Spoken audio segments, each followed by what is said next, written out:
ಇನ್ನು ರೇಣುಕಾಸ್ವಾಮಿ ಹತ್ಯೆ ಪ್ರಕರಣಕ್ಕೆ ಸಂಬಂಧಪಟ್ಟಂತೆ ಅನ್ನಪೂರ್ಣೇಶ್ವರಿ ನಗರ ಠಾಣೆಗೆ ಪೊಲೀಸ್ ಆಯುಕ್ತರು ಭೇಟಿ ಕೊಟ್ಟಿದ್ದಾರೆ. ಕಿರಿಯ ಅಧಿಕಾರಿಗಳಿಂದ ಡಾಕ್ಟರ್ ಬಿ ದಯಾನಂದ್ ಮಾಹಿತಿಗಳನ್ನು ಕಲೆ ಹಾಕಿದ್ದಾರೆ. ಬಿ ದಯಾನಂದ್ ಅವರು ಇದಕ್ಕೆ ಸಂಬಂಧಪಟ್ಟಂತೆ ಮಾಹಿತಿಗಳನ್ನು ಕಲೆ ಹಾಕಿದ್ದಾರೆ. ವಿಚಾರಣೆ ಬಗ್ಗೆ ಮಾಹಿತಿಗಳನ್ನು ಪೊಲೀಸ್ ಆಯುಕ್ತರು ಮಾಹಿತಿಗಳನ್ನು ಕಲೆ ಹಾಕಿದ್ದಾರೆ.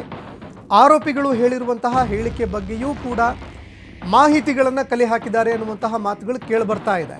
ಹೀಗಾಗಿ ಏನೆಲ್ಲ ಮಾಹಿತಿಗಳು ಸಿಕ್ಕಿದಾವೆ ಅದೆಲ್ಲವನ್ನೂ ಕೂಡ ಪ್ರಕರಣಕ್ಕೆ ಸಂಬಂಧಪಟ್ಟಂತೆ ತಮ್ಮ ಅಧೀನದಲ್ಲಿ ಇರುವಂತಹ ಅಧಿಕಾರಿಗಳಿಂದ ಬಿ ದಯಾನಂದ್ ಮಾಹಿತಿಗಳನ್ನು ಕಲೆ ಹಾಕಿದ್ದಾರೆ. ಅದೇ ರೀತಿಯಾಗಿ ವಿಚಾರಣೆ ಯಾವ ರೀತಿಯಾಗಿ ನಡೀತು, ಪ್ರಕರಣಕ್ಕೆ ಸಂಬಂಧಪಟ್ಟಂತೆ ಸಾಕ್ಷ್ಯಾಧಾರಗಳನ್ನು ಕಲೆ ಹಾಕುವಂತಹ ವಿಷಯಕ್ಕೆ ಸಂಬಂಧಪಟ್ಟಂತೆ ಏನೆಲ್ಲ ಸಾಕ್ಷ್ಯಾಧಾರಗಳು ಲಭ್ಯವಾಗಿದೆ, ಪೊಲೀಸ್ ಅಧಿಕಾರಿಗಳು ಪ್ರಕರಣಕ್ಕೆ ಸಂಬಂಧಪಟ್ಟಂತೆ ಏನೆಲ್ಲ ಸಾಕ್ಷ್ಯಾಧಾರಗಳನ್ನು ಕಲೆ ಹಾಕಿದ್ದಾರೆ, ಅದೇ ರೀತಿಯಾಗಿ ಪ್ರಕರಣದ ತನಿಖೆ ಯಾವ ಹಂತಕ್ಕೆ ಬಂದು ತಲುಪಿದೆ, ಇದೆಲ್ಲದಕ್ಕೂ ಸಂಬಂಧಪಟ್ಟಂತೆ ಅಧಿಕಾರಿಗಳಿಂದ ಬಿ ದಯಾನಂದ್ ಅವರು ಮಾಹಿತಿಗಳನ್ನು ಕಲೆ ಹಾಕಿದ್ದಾರೆ. ಇನ್ನು ಪೊಲೀಸ್ ಆಯುಕ್ತರಿಗೆ ಎಲ್ಲ ರೀತಿಯಾದಂತಹ ಮಾಹಿತಿಗಳನ್ನು ಕೂಡ ಬಿ ದಯಾನಂದ್ ಅವರಿಗೆ ಕೊಡುವಂತಹ ಕೆಲಸವನ್ನು ಅಧಿಕಾರಿಗಳು ಮಾಡಿದ್ದಾರೆ. ಈ ಪ್ರಕರಣಕ್ಕೆ ಸಂಬಂಧಪಟ್ಟಂತೆ ವಿಚಾರಣೆ ಯಾವ ಹಂತಕ್ಕೆ ಬಂತು, ಅದೇ ರೀತಿಯಾಗಿ ಮುಂದಿನ ಒಂದು ವಿಚಾರಣೆ ಸಂದರ್ಭದಲ್ಲಿ ಅಂದರೆ ಕೋರ್ಟ್ನಲ್ಲಿ ಆಗುವಂತಹ ವಿಚಾರಣೆ ಸಂದರ್ಭದಲ್ಲಿ ಈ ಆರೋಪಿಗಳನ್ನು ಮತ್ತೆ ಕಸ್ಟಡಿಗೆ ತೆಗೆದುಕೊಳ್ಬೇಕಾ ಅಥವಾ ಬೇಡವಾ, ಇನ್ನು ವಿಚಾರಣೆ ಬಹುತೇಕವಾಗಿ ಪೂರ್ಣವಾಗಿದೆ ಅನ್ನುವಂತಹ ಮಾತುಗಳು ಕೂಡ ಕೇಳಿಬರ್ತಾ ಇತ್ತು. ಹೀಗಾಗಿ ಅದರ ಸ್ಟೇಟಸ್ಗಳನ್ನು ಕೂಡ ಪಡೆದುಕೊಳ್ಳುವಂತಹ ಕೆಲಸವನ್ನು ಬಿ ದಯಾನಂದ್ ಅವರು ಮಾಡಿದ್ದಾರೆ.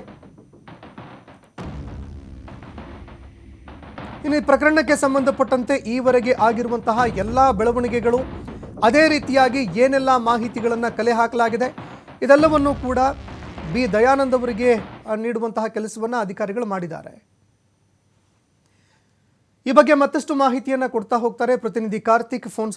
ನೇರ ಸಂಪರ್ಕದಲ್ಲಿ ಜಾಯ್ನ್ ಆಗಿದ್ದಾರೆ. ಕಾರ್ತಿಕ್, ಪ್ರಕರಣಕ್ಕೆ ಸಂಬಂಧಪಟ್ಟಂತೆ ಈ ಪ್ರಕರಣ ಯಾವ ಹಂತಕ್ಕೆ ಬಂತು, ಅದೇ ರೀತಿಯಾಗಿ ಬಿ ದಯಾನಂದ್ ಅವರಿಗೆ ಪೊಲೀಸ್ ಅಧಿಕಾರಿಗಳು ಏನೆಲ್ಲ ಮಾಹಿತಿಯನ್ನು ಕೊಟ್ಟಿದ್ದಾರೆ, ಈ ಬಗ್ಗೆ ಮತ್ತಷ್ಟು ಮಾಹಿತಿ ಕೊಡ್ತಾ ಹೋಗೋದಾದ್ರೆ.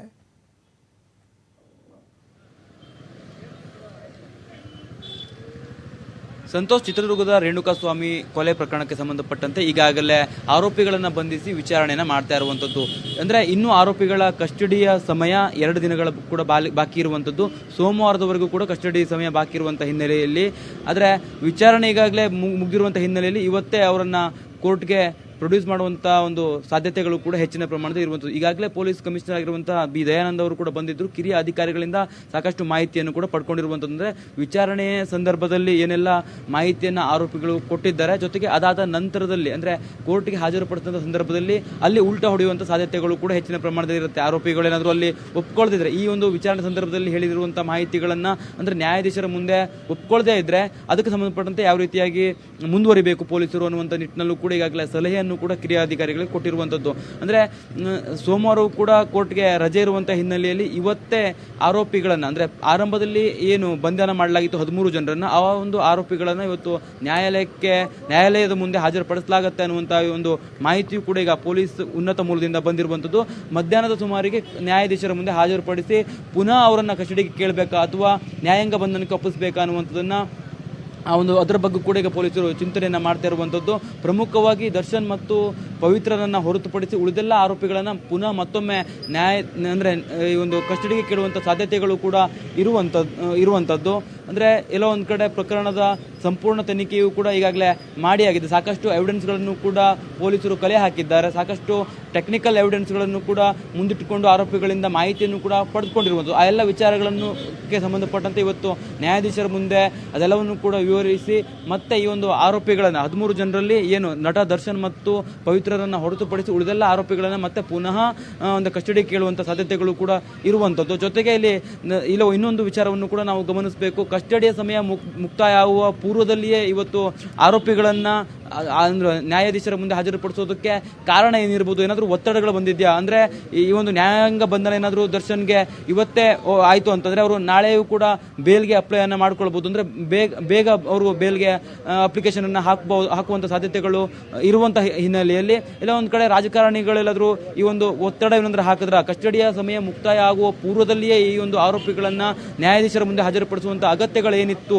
ಇನ್ನೂ ಹೆಚ್ಚಿನ ವಿಚಾರಣೆಯನ್ನು ಮಾಡಬಹುದಿತ್ತು, ಇನ್ನೂ ಹೆಚ್ಚಿನ ಅಂದ್ರೆ ವಿಚಾರಣೆಯನ್ನು ಮಾಡಿ ಸಾಕಷ್ಟು ಸಾಕ್ಷ್ಯಗಳನ್ನು ಕಲೆ ಹಾಕುವಂತ ಕೆಲಸವನ್ನು ಪೊಲೀಸರು ಮಾಡಬಹುದಿತ್ತು ಅನ್ನುವಂತ ಒಂದು ಅನುಮಾನವೂ ಕೂಡ ಮೂಡ್ತಾ ಇದೆ. ಜೊತೆಗೆ ಒಟ್ಟಾರೆಯಾಗಿ ಇವತ್ತು ಮಧ್ಯಾಹ್ನದ ವೇಳೆಗೆ ಪೊಲೀಸರು ಅಷ್ಟು 13 ಜನ ಆರೋಪಿಗಳನ್ನ ನ್ಯಾಯಾಧೀಶರ ಮುಂದೆ ಹಾಜರುಪಡಿಸಿ, ಅಂದ್ರೆ ಕೆಲವೊಂದಿಷ್ಟು ಆರೋಪಿಗಳನ್ನ ಕಸ್ಟಡಿಗೆ ಕೇಳಲಾಗುತ್ತೆ, ಇನ್ನೊಂದಿಷ್ಟು ಆರೋಪಿಗಳನ್ನ ಯಾರ್ಯಾರ್ದು ವಿಚಾರಣೆ ಬಹುತೇಕ ಮುಕ್ತಾಯವಾಗಿದೆಯೋ ಅಂತವರನ್ನ ನ್ಯಾಯಾಂಗ ಬಂಧನಕ್ಕೆ ಒಪ್ಪಿಸುವುದಕ್ಕೆ ಮನವಿಯನ್ನು ಮಾಡಲಿಕ್ಕಿದ್ದಾರೆ.